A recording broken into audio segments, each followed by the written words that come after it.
Assalamualaikum warahmatullahi wabarakatuh, Bapak Ibu sekalian. Bagaimana kabarnya hari ini? Apakah dalam keadaan sehat, dalam keadaan bahagia?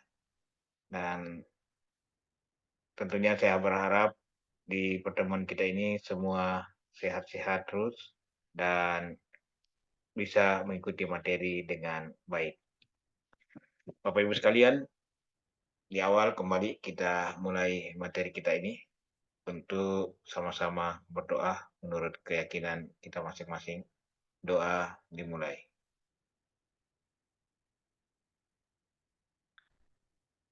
Oke, selesai. Terima kasih Bapak Ibu sekalian. Nah, Bapak Ibu, untuk pertemuan kali ini saya akan mencoba meng-feedback kembali, mereview kembali, materi-materi yang telah Bapak Ibu, selesaikan di tugas dari materi yang Bapak Ibu selesaikan di pertemuan-pertemuan kita yang lalu. Dari tugas pertama, tentang model komunikasi NLP, kemudian model memfasilitasi, kerangka kesadaran, kemudian yang terakhir adalah skor. Nah, silakan Bapak Ibu menulis di kolom chat materi apa saja yang menurut Ibu, Bapak Ibu sekalian mudah dipahami, atau yang mana menurut Bapak Ibu sekalian eh, bisa Bapak Ibu lakukan. Silakan Bu. Oke, model memfasilitasi. Wow, keren ini. Ada yang skor. Wow, ya.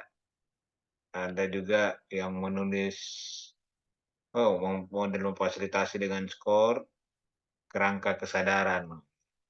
Oke, Bapak Ibu, selanjutnya silakan Bapak Ibu ketik di kolom chat eh, apa tugas yang sudah diselesaikan mulai dari pertemuan pertama sampai keempat. Silakan Bapak Ibu. Sudah menyelesaikan semua. Oh, sudah selesai tiga. Oh iya, sudah selesai tiga. Kemudian yang satu ya sudah beres, rampung. Oke, Bapak Ibu. Nah, selanjutnya Bapak Ibu silakan diketik lagi di kolom chat progres sampai sejauh mana pemahaman Bapak Ibu tentang eh, materi kita dari pertemuan pertama sampai dengan pertemuan keempat kemarin di skor. Ya, sangat menarik karena apa ini ya menarik karena semua materi ini baik memfasilitasi, kemudian skor, komunikasi, ya ternyata banyak banyak semua yang menarik ya. Oke, terima kasih Bapak Ibu sekalian. Di pertemuan kita kali ini Bapak Ibu tentunya sangat berkaitan erat dengan pertemuan-pertemuan sebelumnya. Jadi kemarin kita belajar tentang model komunikasi NLP, kemudian kita juga belajar tentang model memfasilitasi, dan kita belajar bagaimana mengidentifikasi kerangka kesadaran, dan selanjutnya kemarin kita pertemuan kemarin adalah skor. Jadi kali ini kita eh, akan masuk materi dengan model perubahan. Jadi Bapak Ibu izinkan saya memulai kegiatan kita ini dengan kembali bersama-sama mem, apa, membagikan slide PowerPoint untuk bisa mempermudahkan Bapak Ibu atau Bapak Ibu mudah mencerna materi kita kali ini. Bapak Ibu sudah siap ya? Oke, saya coba ya Bapak Ibu.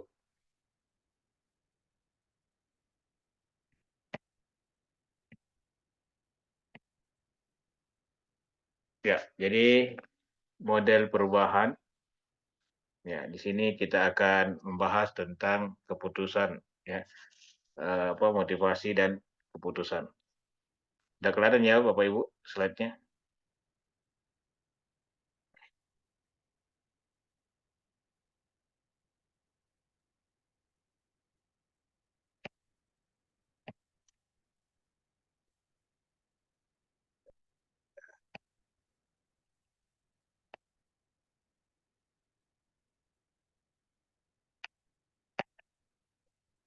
Ya, jadi model perubahan Bapak Ibu, motivasi dan keputusan.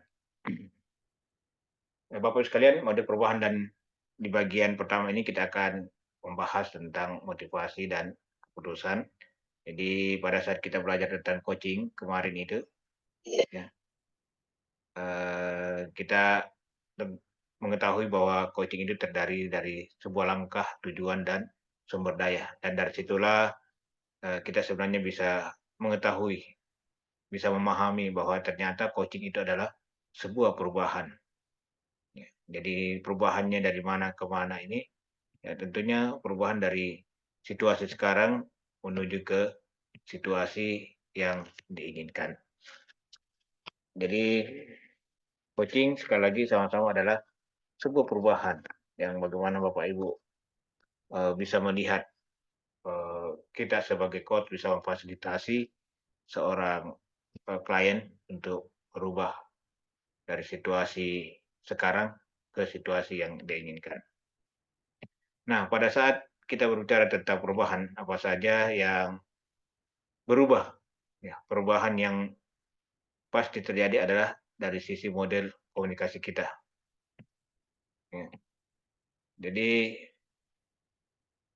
bagaimana kita berkomunikasi dengan kenyataan-kenyataan, bagaimana kita berkomunikasi dengan masalah-masalah, kemudian masalah itu yang kita hadapi, atau bagaimana kita berkomunikasi dengan sumber-sumber daya yang kita miliki. Dan tentunya selanjutnya adalah bagaimana kita mengubah model memfasilitasi. Kita memfasilitasi langkah-langkah, memfasilitasi sumber daya, dan memfasilitasi segala yang berkaitan dengan sebuah proses menuju ke tujuan. Selanjutnya Bapak Ibu, yang berubah lagi adalah kerangka kesadaran atau kerangka pikir. Ya, bagaimana kita melihat, mengubah kerangka pikir yang ada pada saat ini. Kemudian yang terakhir adalah skor.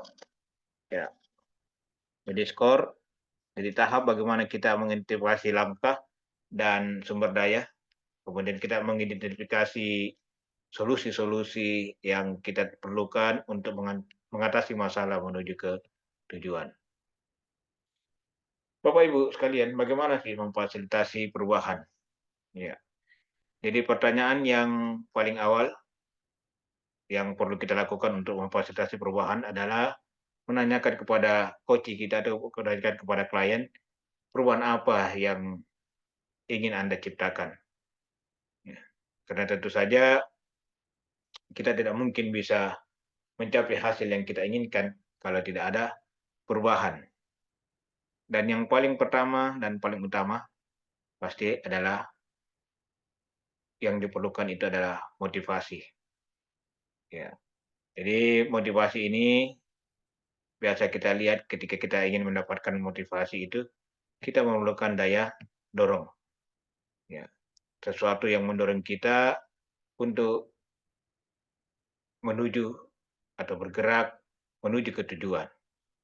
Kemudian yang kedua adalah daya tarik. Ya. Dari daya tarik di sini sesuatu yang menarik kita menuju ke tujuan. Ya. Kemudian pertanyaan yang timbul Bapak Ibu, apa untuk menghasilkan daya dorong, apa yang mendorong Anda berubah dengan daya tarik? Dan ketika kita melihat daya tarik ini ada pertanyaan, ya apa yang membuat perubahan itu menarik dan penting? Nah, bagi Anda, apakah motivasi saja cukup buat Bapak Ibu sekalian? Tentu tidak, kita membutuhkan keputusan sehingga kita melihat ada sumber keputusan. Sebuah keputusan ini terdiri dari analisa, ya. Kemudian ada memutuskan. Jadi ada beberapa pertanyaan yang bisa kita pakai untuk memfasilitasi analisa, yaitu apa keuntungan dan berubah. Ya. Kemudian untuk memutuskan, apa pertanyaan untuk memutuskan, jadi apa saja keputusan yang akan diambil Bapak Ibu sekalian.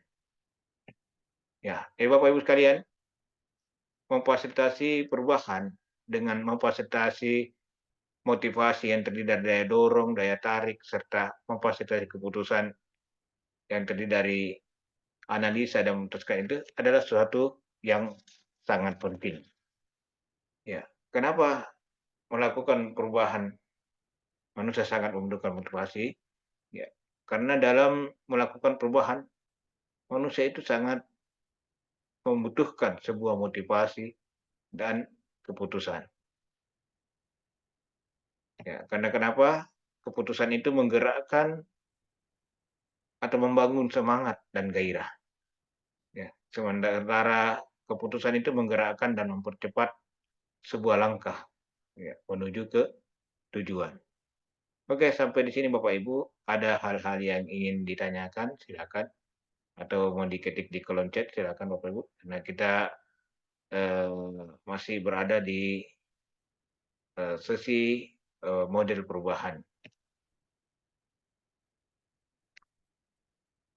Ya, oke.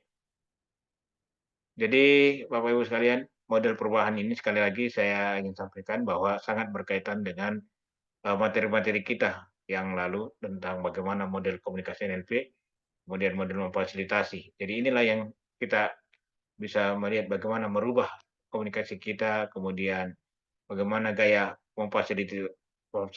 memfasilitasi, kemudian bagaimana kita bisa mengubah kerangka kesadaran. Ya. Dan selanjutnya adalah skor. Ya, Bapak Ibu, saya kira inilah akhir dari pertemuan kita untuk kali ini. Kembali saya mengharapkan kepada Bapak Ibu sekalian untuk terus mengulang kembali materi kita ini supaya bisa dicerna dan Bapak Ibu bisa praktekkan dalam sesi coaching yang Bapak Ibu buat. Demikian Bapak Ibu sekalian, terima kasih atas perhatiannya.